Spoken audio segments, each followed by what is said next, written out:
Feats of memory athletes. Memory athletes participate in local, national, or world memory championships, and they can do some astounding feats. In 2015, the Guinness Book of World Records announced that Rajveer Meena had memorized the value of pi to 70,000 places.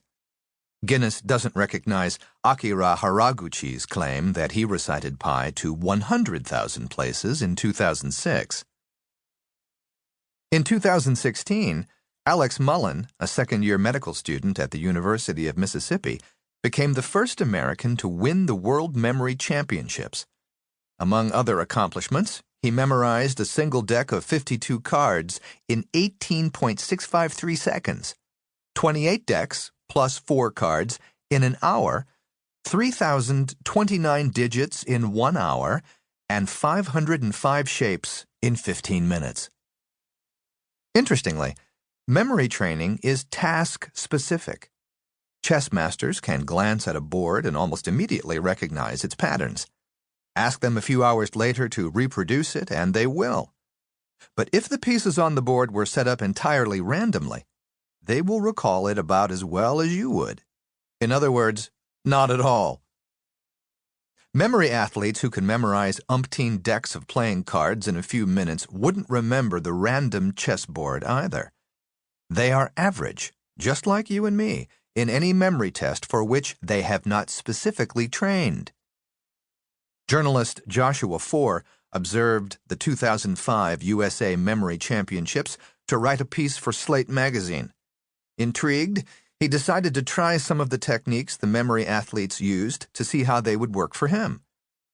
He not only entered the competition the next year, he won and chronicled his year-long efforts and the competition in the best-selling Moonwalking with Einstein.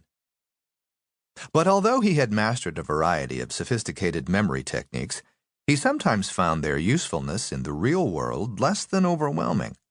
Even once I'd reached the point where I could squirrel away more than 30 digits per minute in memory palaces, I still only sporadically used the techniques to memorize the phone numbers of people I actually wanted to call.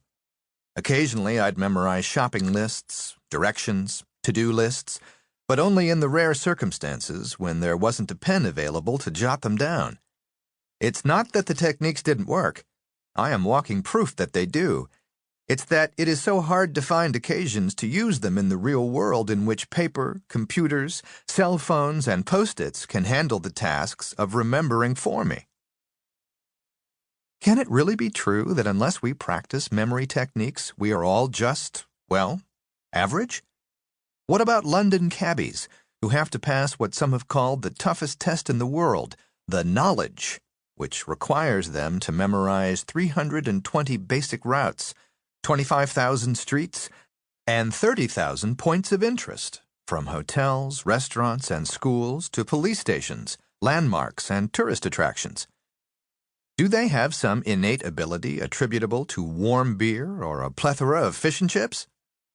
No. They invariably use the techniques we are going to discuss in far more detail in the following chapters. As Ed Cook, a British Grand Memory Master, told Foer, "My memory is quite average. All of us memory athletes have average memories."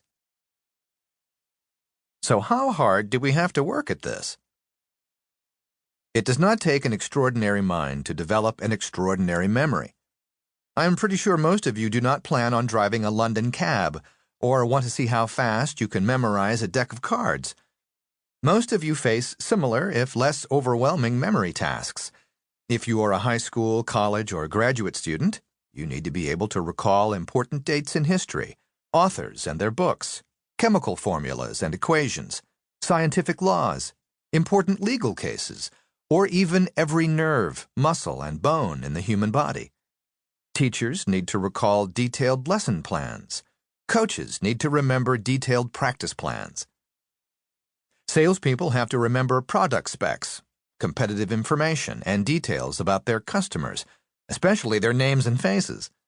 And so do non-salespeople, especially if you are on a cruise and still can't remember the names of the 3 other couples at your dining table. And wouldn't it be nice if you could master the basics of the language of the country you're traveling to? Numerous